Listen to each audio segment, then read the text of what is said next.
Auditorga muammo chiqqanda emas, balki muammo chiqmasligi uchun murojaat qilish kerak. Assalomu alaykum. Bugun siz bilan juda ham ko'p tadbirkorlar e'tibor bermaydigan, lekin har bir biznes uchun muhim ahamiyatga ega haqiqat haqida gaplashamiz. Bu isrofgarchilik. Ko'pchilik rahbarlar hisobchimiz bor, hujjatlar yuritilyapti, hammasi nazoratda deb o'ylaydi.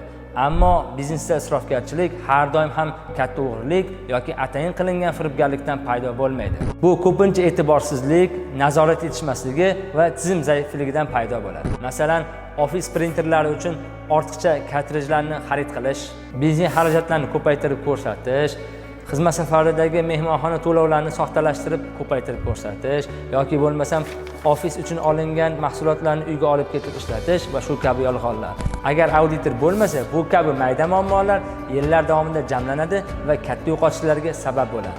Auditor bu shunchaki tekshiradigan odam emas, balki haqiqatni raqamlardan qidiradigan shaxs.